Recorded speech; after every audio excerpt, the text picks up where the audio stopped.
Hello, this is Angelia, and you are watching or listening to the podcast Why You Do What You Do. The podcast talks about human development and psychology to try and help you maybe figure out a little bit more about why you do what you do. And last time we left off talking about ADHD, and we're going to pick up there again. Excuse me. ADHD has a substantial genetic basis with heritability approaching 80%. So if you got ADHD or ADD or, any combination thereof, you inherited it. Chances are. One gene linked strongly with ADHD also is related to novelty seeking, a behavior that may once have helped humans adapt to rapidly changing environments. So it's a latent genetic adaptation that we kind of outgrew. We just don't need it anymore. But it helped us at one point. And all, schemas or maladaptive behaviors and things kind of are like that. I'm not saying ADHD is a behavior. It's not. It's a mental disability. But things that once helped us later on in life might not help us, and we might need to do some work into that. So I'm just kind of combining that into this. It's not that I'm saying that is, because it's not. So don't get all crazy on that. The evolutionary advantage may explain why the disorder became relatively common, because coming up from our days when we stood up,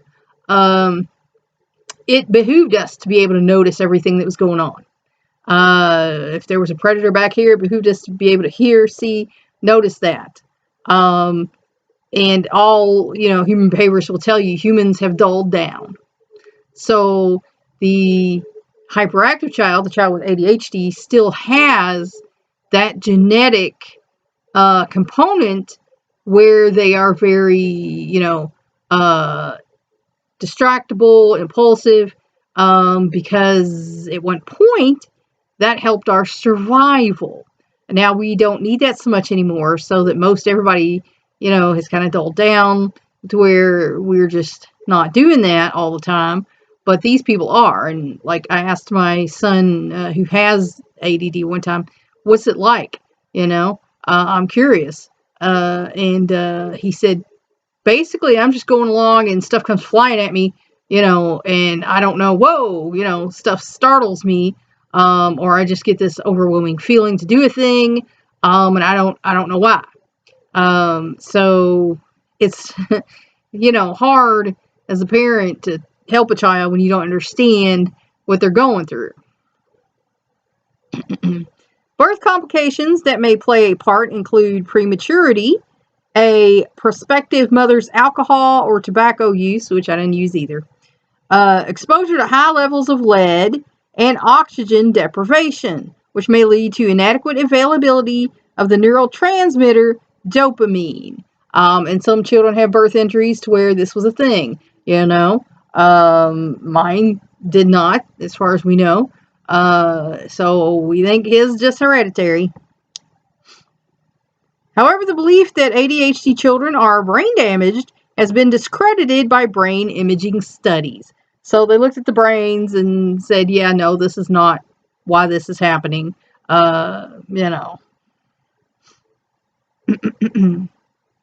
Imaging studies do suggest that children with ADHD have unusually small brain structures in the prefrontal cortex and basal ganglia. The regions inhibit impulses and regulate attention and self-control. And that is a big thing for kids with ADD and ADHD, the self-control factor. We had to go to school and have some conversations because there was some fighting and yelling and things. He was not exercising self-control. Research has failed to substantiate any link between ADHD and food additives, such as artificial colorings and flavorings and the sugar substitute aspartame, which different people have suggested this is, a thing, and they've found it's not a thing. So or for that matter, sugar itself. Even though, it can give kids, hyper, can get you hyper, can get your leg, moving if you drink or eat a lot of sugar. It doesn't give the kid ADHD. So, if anybody says that, stop, your kids must be eating too much sugar, and no. Although symptoms tend to decline with age, ADHD often persists into adolescence and adulthood, and, if untreated, can lead to excessive injuries, academic problems, antisocial behavior, risky driving, substance abuse, and anxiety or depression. And so, what helped my son back then, the drugs were not prescribed for him because he was not hyper. But he did have one that helped him to focus. And then it stopped working and he actually became more hyper. So he was taken off of that and was told caffeine might be just a good alternative for him. That, the caffeine might help him focus because in a person with ADHD, it acts the opposite of what it does on a normal average person. It might make us hyper, whereas if you are already hyper, you take the caffeine, it actually calms you down and helps you focus. So, that's kind of an odd thing, but that's what we found out from, the psychiatrist is that caffeine actually has the opposite effect on kids with ADD and ADHD. It calms them down. So, he was happy to have a little Coke, to take to school for lunch. But of course, then we had problems with other kids getting jealous, and that's a whole other story. Yeah, but as an adult, it does carry over. And like I said, caffeine can help. But there are adults who have problems just functioning with ADD and ADHD. So if you have an adult that has this and just kind of be there for them, be supportive, because it is harder for them than it is for the average person, ADHD is often treated with drugs, sometimes combined with the behavioral therapy counseling, training in social skills, and special classroom placement. Like I said, my son was an ECE, and our pediatrician referred him to a psychiatrist, and so he got some behavioral therapy and some med management, and it helped him get through it, to the point where he didn't need all that anymore, and he was managing on his own. Some days are more successful than others, but he's doing it, so that's good. Psychotropic stimulants such as methylphenidate or Ritalin, used in proper doses, appear to be safe and effective in the short run, but long-term effects are unknown. And one of my uncles had to take that in school, and he said, when we found out my son had ADD, he said, please don't do that to him. Please don't put him on that, because I was on that, and it just made me feel like a zombie. Made me feel like I had no will of my own. And I hated it. Please don't do that to him. And so we told the doctor that, and so that's when he said, well, we'll send him to the psychiatrist and see what he thinks. So, they didn't put him on that, even though the school pushed that, and you got to watch those schools. The schools will push that, because that helps them if the kid's just zoned out. He's not, being impulsive and causing any distractions. So schools will push that. You got to watch them. Talk to your doctor. Get a referral to, a psychiatrist. Find out what the best course of treatment is for your child, because all children who have attention deficit aren't hyperactive, and all children who are hyperactive don't necessarily have attention deficit. So you need to get a professional, not the school teacher or principal, counselor, whoever's suggesting this. They're not a doctor. You need to get the doctor involved, so you know what the best course of action for your individual child is, because all the cases are different. A 14-month randomized study of 579 7 to 9-year-olds with ADHD found a carefully monitored program of Ritalin treatment, alone or in combination with behavioral modification, more effective than the behavioral therapy alone or standard community care.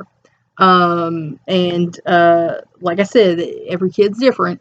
And we know that when ours was drinking the Coke for lunch at school, we would give him one for breakfast, and that would get him through. And the teacher, he had a good teacher that year, and she said, it almost gets him to lunch. So at lunch, and because the other kids were jealous because he got to have a Coke, he was allowed to drink, in like the teacher's lounge or stay in the classroom and have lunch. So the other kids didn't give him so much trouble. And then she said, and that one almost gets him to the end of the day. So by the time he got home, we're allowing him to have another one. For a normal kid, that would be excessive. That would be a problem. In a kid with a normal, brain, you would certainly not want to give them 3 Cokes a day. But in a child where that caffeine is its medication, that was helpful to him. He was able to stay calm and focused, and be able, once he got home, to do his homework. I mean, it was, a blessing that he went to the psychiatrist, and the psychiatrist, helped him to do this. So, take care of your kids. Don't let them suffer. A newer drug called atomoxetrine also seems to be safe and effective for ADHD, and I've never heard of that one, so I don't know what it is. A disturbing trend in the increasing use of drugs such as Ritalin on preschoolers, even though their effectiveness on children that young has not been shown, and despite concerns about effects on the developing brain. One of the psychological doctors that I worked with said you should not be giving a child younger than 3 any type of drugs like that, and you really shouldn't even be having them in therapy because they're not smart enough, old enough. Remember I said that they're born without all the neurons connected. They're, little people crazy. So, it's not helpful to do things like that to a preschool age child. It's just not. One study suggests that up to 1.5% of 2 to 4 year olds on Medicaid or in HMOs are on stimulants, antidepressants, or antipsychotic medications.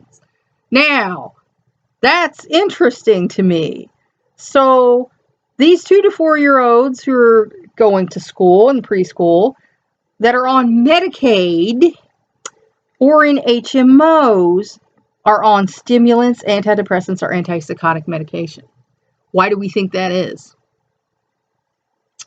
Because these children come from lower income, because they're on Medicaid or in HMOs, housing. And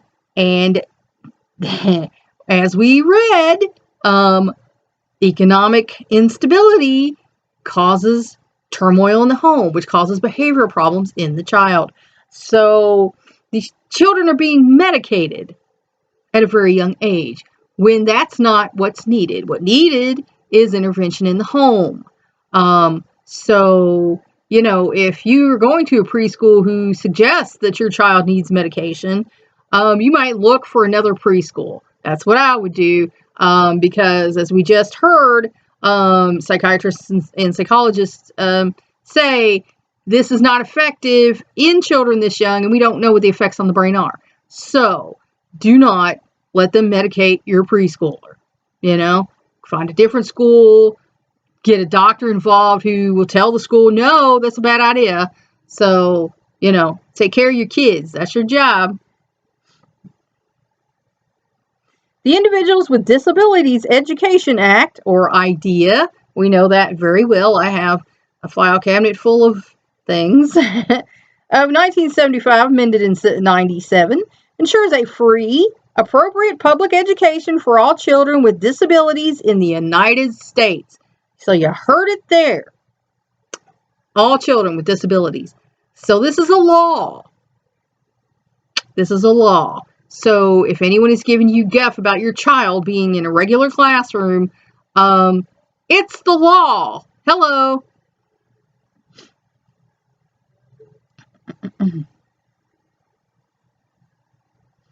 An individualized program must be designed for each child with parental involvement. And that's when you go for your IEP, your individual educational plan meetings. And I went to those every year. And we would come up with a plan for the child's education that year. This is the goal. They did not meet last year, so let's work on this. Or he's a little weak in this, so let's work on this.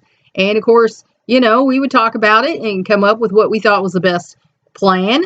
And then I would have to sign off on it. They want parental involvement, and you should be involved. So, like I say, if the school comes to you saying the kid needs testing, we think, do it, because you can only benefit your child by doing this. Some people are afraid of that stigma, get over that. There's no such thing as that. That's in some people's heads. Your child should be educated to the best of their ability, and you should offer them that best education that they can get. So if you care about your child, do it. Children must be educated in the least restrictive environment appropriate to their needs. That means, whenever possible, the regular classroom. Because, like I said, back in my day, we had the LD and the BD classrooms. And everybody kind of did ostracize those kids. They knew, oh God, he's a bad kid, and it might not even have been true, but that's how they were labeled. And nowadays, they're in the regular classroom. They're learning with the other kids. They may be pulled out for an hour to be in the ECE classroom with the ECE teacher, exceptional child education, and then they can get caught up with their peers and learn. So it's a good thing, folks. It's a good thing. Many of these students can be served by inclusion programs in which they are integrated with non-disabled children for all or part of the day. And like I say, all children should be included. And I had one teacher, oh man, because she was discriminatory, and I wasn't standing for it. And we went rounds. We did. And the counselor and the principal were on my side, but still, she just was dead set in her ways, and she would exclude kids who were exceptional children. And personally, I feel like if you can't love all kids, don't be a teacher. I taught at a private preschool academy. I taught 3, 4, and kindergarten for a little while. And I love the little kids. I love watching the wheels turn and them learning stuff. If you can't love kids who are different from the average, don't be a teacher. Get a different job.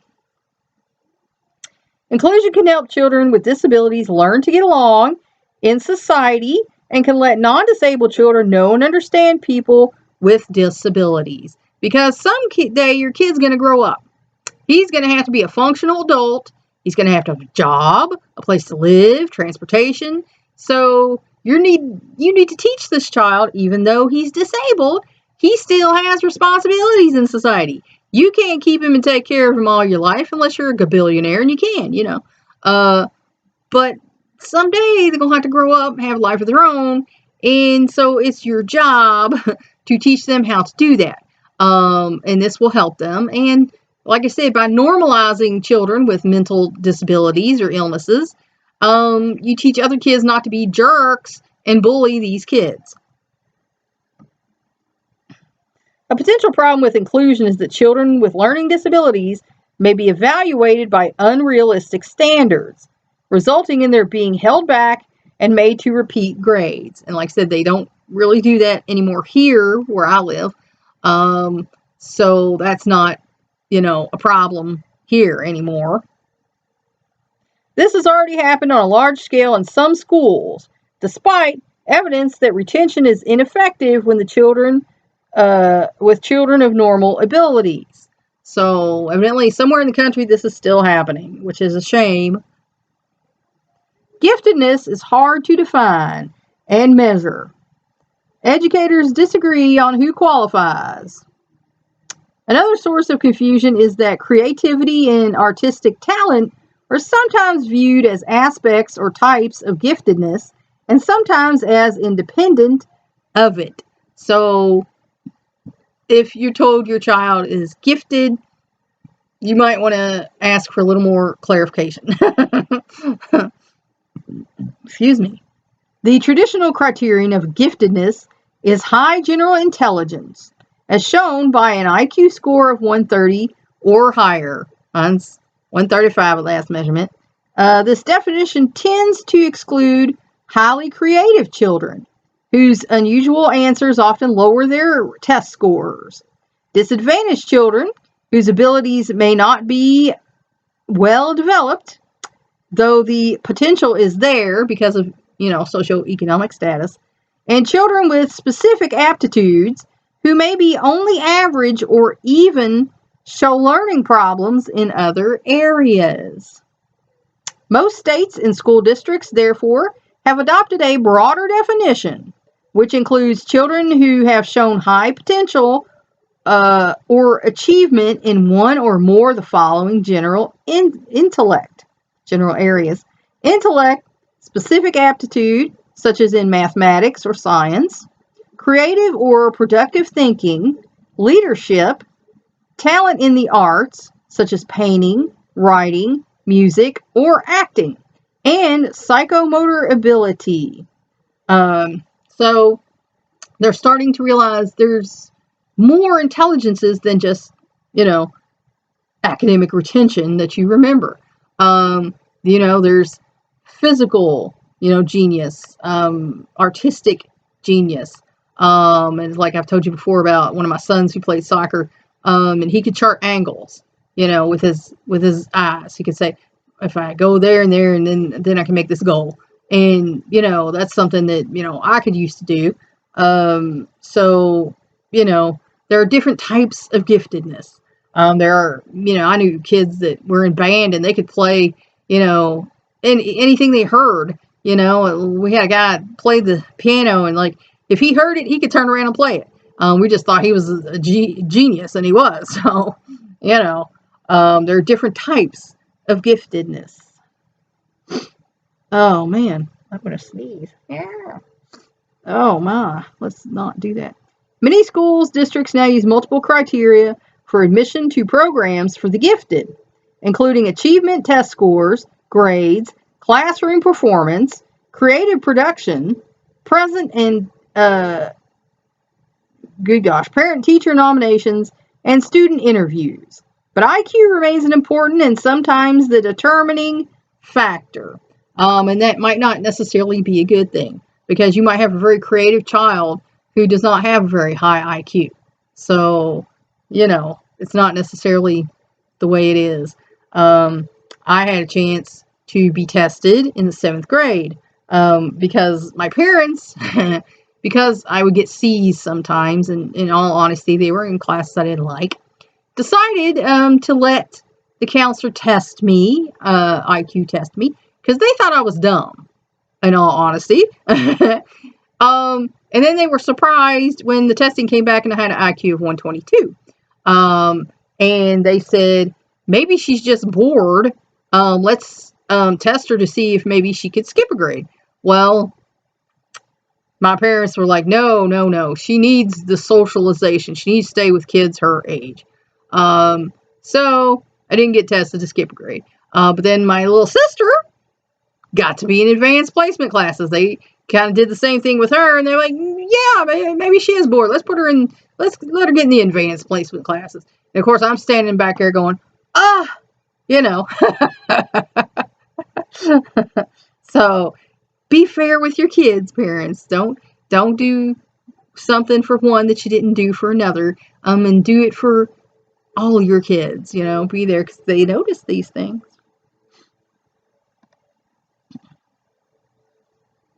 A classic longitudinal study of gifted children began in 1921 when Lewis M. Thurman